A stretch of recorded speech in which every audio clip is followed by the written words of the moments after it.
Hello, my name is Dave Hoy, and welcome to this video on Neo4j for relational database developers. This video is primarily intended for folks who are familiar with SQL and are just curious about graph databases. We're going to be walking through a relatively simple graph database in this video and an equivalent database implemented in SQL Server. So let's just go ahead and dive right in. This is the Neo4j user interface. As you can see, I'm running it here on my local machine. You can also go up to sandbox.neo4j.com. You can create an account, then actually run a database on their server. If you want, you can pause the video now, create an account, and follow along. But let's get right into the tutorial. Built into Neo4j is a tutorial called the Movies database, and we get to that tutorial by typing play movies. This will open a panel here, and on the second page, we actually see a bunch of commands to actually populate our database. At the moment, my database is empty. When I click on here, this will take these commands up into our editor pane. These commands in here are the language called Cypher, and Cypher is the sequel of Neo4j. You notice it has a whole bunch of create statements, and then it ends with a match statement, and the match is essentially the same as a SQL SELECT. So let's just go ahead and run that. And we're going to put a bunch of data into our database and then pull out a bunch of information related to Tom Hanks. So as we can see here, I'm going to maximize. So you can see here we have the Tom Hanks node, and then we have a number of other movie nodes. So a node in Neo4j is roughly equivalent to one row from a relational database. The nodes have labels. So we can see here, this particular node, Tom Hanks, has the person label. And nodes also have properties, and properties are just name value pairs. So in this case, we have the born property of 1956 and the name property of Tom Hanks. If I click on a movie node, I see I have the label movie, and I have the properties released, tagline, and title. Now, notice here that we have these arrows connecting these nodes, and these are the relationships, and that's the heart of a graph database. And these are basically roughly equivalent to a foreign key in a SQL database, but they're more of a first-class citizen in a graph database. They have a name, and they have a direction. So in this case, Tom Hanks acted in You've Got Mail, and he also, you can see, acted in Apollo 13, and we also see some information on who directed these movies. Notice too that on the relationships, we can also have properties. So in the case of Tom Hanks acting in Charlie Wilson's War, he played the role Representative Charlie Wilson. In some other movies, let me find my example here. In Polar Express, he actually played multiple roles, as we can see here. So the properties in Neo4j, along with being scalars, can also be lists. They just have to be homogeneous, lists of strings, lists of integers, etc. So let's look at this database for a second and determine how we'd want to build something like this in a relational database. We can see that obviously one actor can act in multiple movies, and a movie can have multiple actors. So we have a many-to-many relationship there. Also, directors can direct multiple movies, and some movies have multiple directors. So again, a many-to-many relationship. So this is the diagram I came up with to represent the movie graph in a relational database. You notice I have a person table equivalent to the person nodes. I have a movie table equivalent to the movie nodes. And then to handle that many-to-many relationship, I have cross-reference tables. So I have an actor-to-movie cross-reference table and a director-to-movie cross-reference table. And also to handle that role property on the relationships where one actor could have several roles in a movie, I have a separate table for the person in the movie and the role that they played in that movie. So let's run some SQL selects against this database and then see what their equivalent match statements are in Neo4j. So we'll just start with something simple. I'm going to just select Tom Hanks from our database and return his name and the year he was born. And we execute that, and now we see Tom Hanks born in 1956.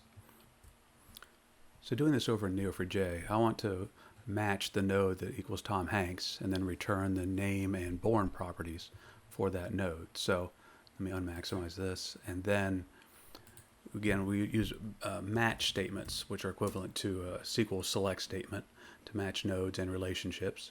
We use a bit of an ASCII art syntax in Neo4j, so nodes are wrapped in parentheses.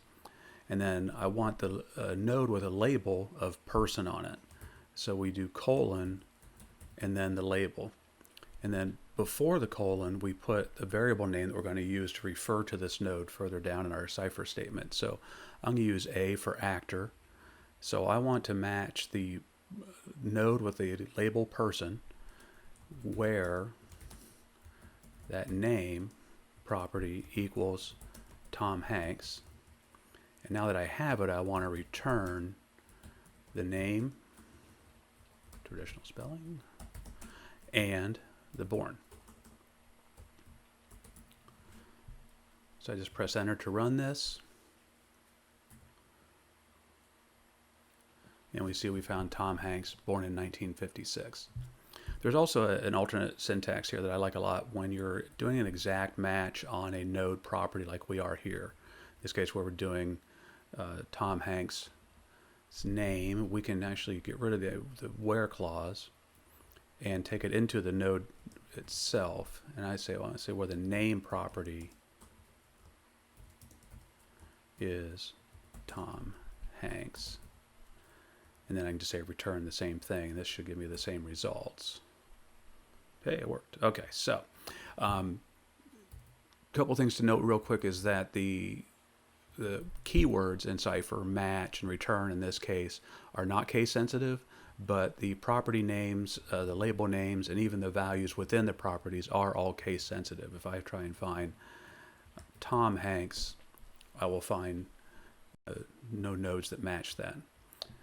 It's also worth noting too at this point that Neo4j is schemaless, so it doesn't know what properties should exist on what nodes. I could say full name, and it won't complain about this not being a valid value for the database. It would just say nothing matches that. So just something to keep in mind when you're writing your Cypher statements. So now let's do something a little bit more fun. Let's go find Tom Hanks's movies. So let me go back over to SQL Server. And let's go find the movies that Tom Hanks acted in. So going back to our diagram, remember we're going to go from the person through the actor movie cross-reference table into the movie table to find all the movies associated with a person. And so in this case, I just did starting with the person table. I joined through the actor movie cross-reference table on the person ID, and from there I join into the movie on the movie ID, in this case where the person is Tom Hanks. I want to get just the title of his movies, and we're going to order by that title. So I execute this, and here we have his movies. So again, back in Neo4j, what that looks like, we still want to start with the Tom Hanks node, but now I want to traverse down a relationship. So we call these traversals when we go along a relationship.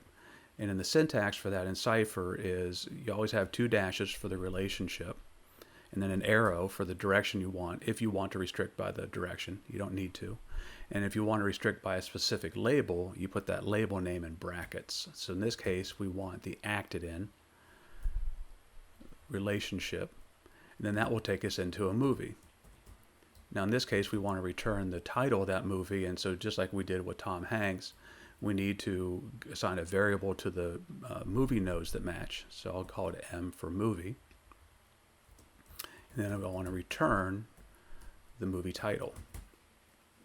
And one thing, we also want to then do an order by, because remember in the SQL we order by the title, so I can also add an order by m.title. Now when I run this, I get the same results as we saw over in SQL Server. So everything from A League of Their Own through You've Got Mail. So notice at this point too, we're not actually using the A label, the A variable at this point, so I don't need this anymore. So I can take this back to this and I'll get the same results. And then one word of caution, this is a learn the hard way thing. I can also change it just to this, and notice I'll get the exact same results. So you might think this is the exact same Cypher select, but it's very, very different. Notice here at the beginning, I don't have a colon. So when I don't have a colon at the beginning of a node in a Cypher match statement, I'm actually declaring a variable. So I declared a variable named person in this case. And just like we know, like full table scans are bad in any relational database. This is a timeout to a full database scan. This went through every node in the database looking to see if it has a name property, regardless of the label on it. But if that name property is Tom Hanks, it was a match. In our little database, this thing ran in 6 milliseconds. We can see down here it didn't seem to be a problem. But when you get into large multi-billion row or multi-billion node and relationship databases, these can kill you. So if something's running really slow that you think should be running fast, make sure you have colons in all your nodes and your Cypher statements. Okay, so again, pretty straightforward SQL and pretty straightforward Cypher command here. Now let's get a little bit more fun. Let's get all the co-stars, everyone who Tom Hanks has acted with. So I'm going to, over here in SQL, we're going to, again, start with the person node. We'll go into Tom Hanks's movies. Then we need to rejoin again for all his co-stars movies to then get back to the co-star person IDs. Then again, where we're starting with the star is Tom Hanks. So I run this in here. And I see everything. I see, and I also get multiple hits because he's acted multiple times in some of these movies with people. But this similar command over in Neo4j, in Cypher, again, we're still starting with Tom Hanks. We want to go down through his movies. And now I want to take this out to all the people that he acted with. So I'm going to say now notice I can have my arrows going either direction, doesn't matter. I'm going to say, in this case, I want a relationship, again, with the acted in label on the relationship. That takes me out to, in this case, it's going to be a co-star. And that's going to be another person. So, and I gave that variable co-star, so we'll return the co-star name. And again, we'll order by that.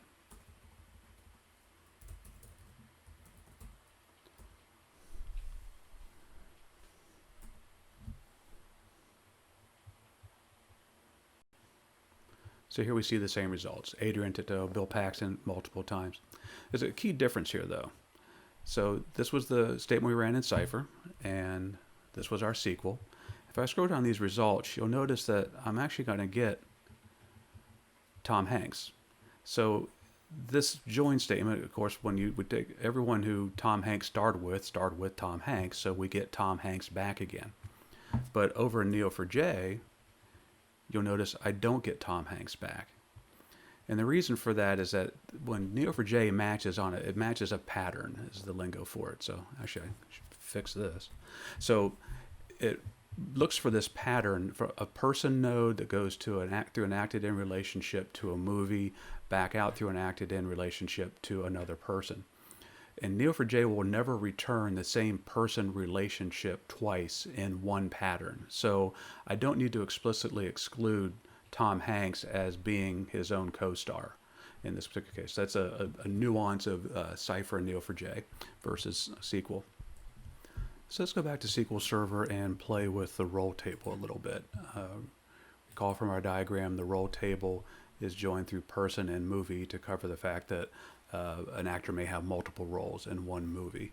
So the SQL for that, like before, we grabbed the movies like we did before, but now we're also joining in the role table to get all the roles that the person played in the movie. In this case, Tom Hanks.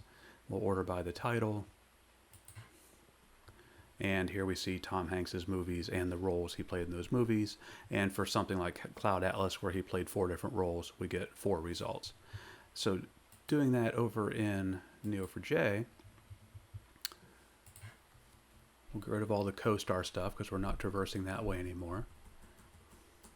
But we do want to now start grabbing that roles property off of the acted in relationship. So we need to assign a variable to that. So I'll call it AI for acted in. And then we just want to return the movie's title and the acted in roles. And we want to order by the title of the movie.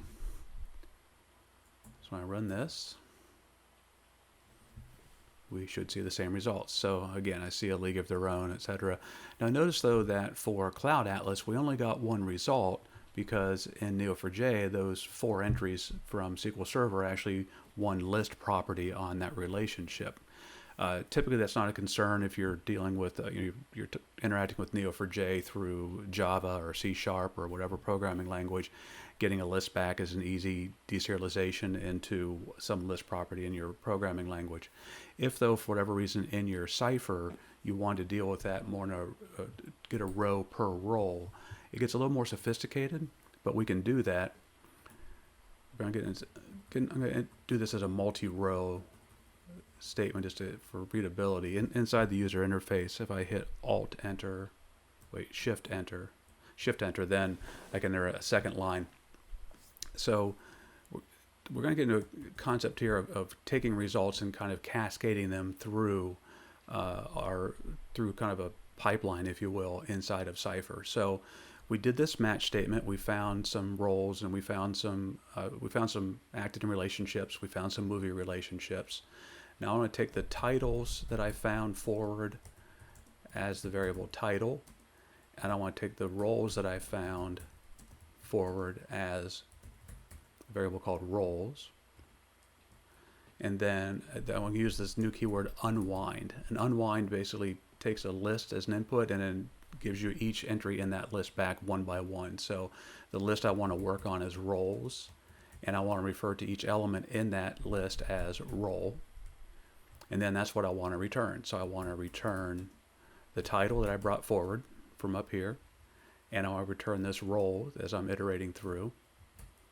And still though, I want to order by the title. So now when I run this, I can use the play button over here, or I can just hit Control Enter. And Control Enter runs the multi-line commands. And I get an error. So what error do I have here? So, I called it r.roles, and so this variable name, it knew that variable name was not declared, so that was a mistake. I actually meant to use the acted in roles here. That this is the variable for this relationship. All right, try this again with Control Enter. And now you see we actually get one entry per element in that list. So the Cloud Atlas list of roles was unwound, and we got 4 Cloud Atlas and single role rows back. So that's a little bit more sophisticated Cypher, just to give you an example of the stuff you can do with it. I'd like to finish with one last example that really shows off the power of graph databases, and that is, are nodes connected, and if so, how? Basically the Kevin Bacon problem. Let me get all this out of here. Should the clear command to just wipe out all these panels. And I'm just going to do this. This, again, I don't have a colon in here, so this is the variable. I'm basically matching every single node in the database, and I'm returning it. So I've just selected the entire database. Obviously, this only works with small databases.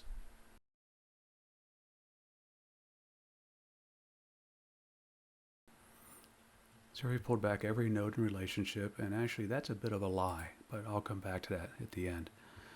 But so notice here we have actors, actresses, we also have directors, producers, all kinds of relationships here. But let's say we want to follow just acted in relationships, and let's see if we can get from Tom Hanks to Keanu Reeves.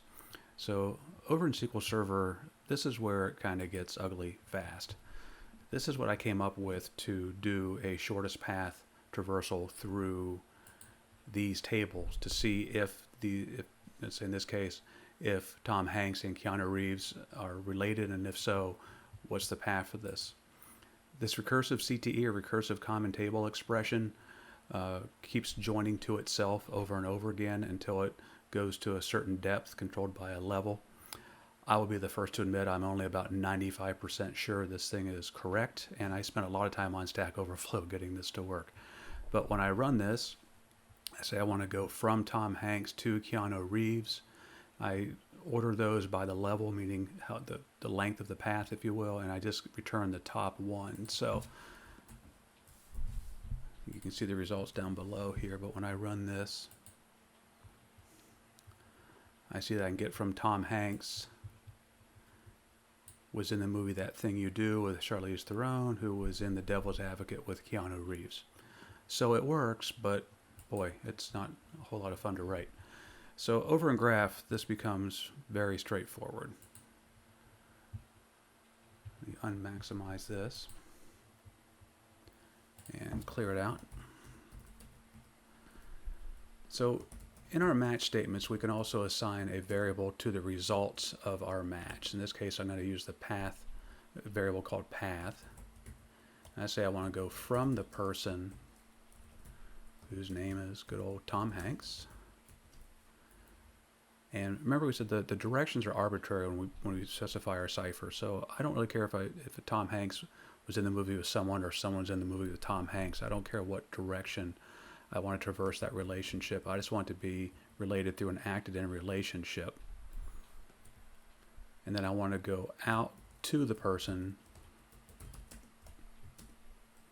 whose name is Keanu Reeves. And in this case, I want to return that path. And I'm going to chain them out to the top one over in SQL Server. I'm going to do an order by the length of the path, and then I'm going to do a limit 1. Limit 1 is basically tantamount to the top one over in SQL Server. So this will traverse through our graph, trying to get from Tom Hanks through acted-in relationships to Keanu Reeves. In this case, I was going to say, are they directly related? Basically, do I have a relationship from Tom Hanks to Keanu Reeves? When I run this, I get no, they're not related. But in Cypher, I can say, I want you to traverse this relationship up to 5 levels deep. So now when I run this, we find it found a different but also equally short path from Tom Hanks to Keanu Reeves, in the sense that he was in Cloud Atlas with Hugo Weaving, who was in The Matrix Reloaded with Keanu Reeves. So this syntax, you can see, is dramatically simpler than the SQL syntax. So this is the kind of situation where if you need to ask these kinds of questions of your database, strongly consider using a graph database to store your data. Also want to point out that this is the longhand way, if you will, of conducting a shortest path search. There's actually a number of built-in functions in Cypher that we haven't gotten to in this video, one of which is shortest path, and it's actually optimized to do this far more efficiently. But I wanted to show just in raw Cypher how you can do a shortest path kind of match statement.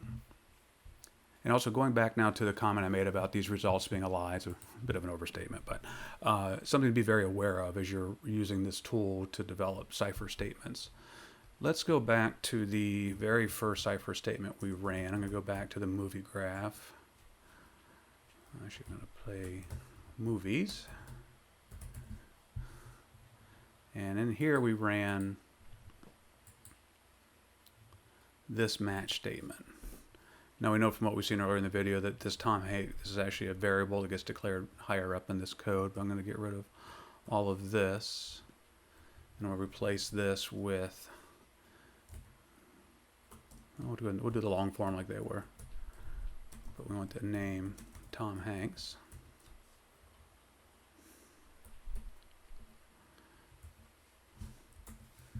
Now when I run this, I see the same results that we saw when we first ran these statements. So we see here that we have all the Tom Hanks, all his roles and everything, and all the relationships. But if we look at the Cypher command, we selected the nodes in the A, M, and D, and that's all we returned. But yet we see acted in and directed relationships. And even though we didn't return those, and the reason for that is actually the tool helping us out a little bit. If we go in here, in the very bottom setting under the settings is this connect result nodes. And this is enabled by default, and as it says, it runs a second Cypher select after your first one to find the relationship, so it can give you this nice display. Really handy when you're just kind of playing around in your data, but if you're writing your Cypher commands to then cut and paste into Java, C#, whatever, you might be surprised that you're not getting the relationships back that you have mapped in your entity objects. So like we do before, if we really want those back, actually let me just turn this off first. And with that off, when I run this command, notice we'll get just the nodes back, not the actual relationships between them. And if I need those relationships as well, then I need to assign them variables. So I'll do acted in, and let's say I already have a D, so I'm going to say DM for directed movies. So now I want acted, acted in, movie, director. Now when I run this statement, it'll be just like before. And this would be then a good statement to take into your actual source code if this is the results that you're really looking for. So just be aware of that connect result nodes feature of this user interface. So thank you for watching. I hope you found this video useful. And if you have any comments or questions, please leave them below.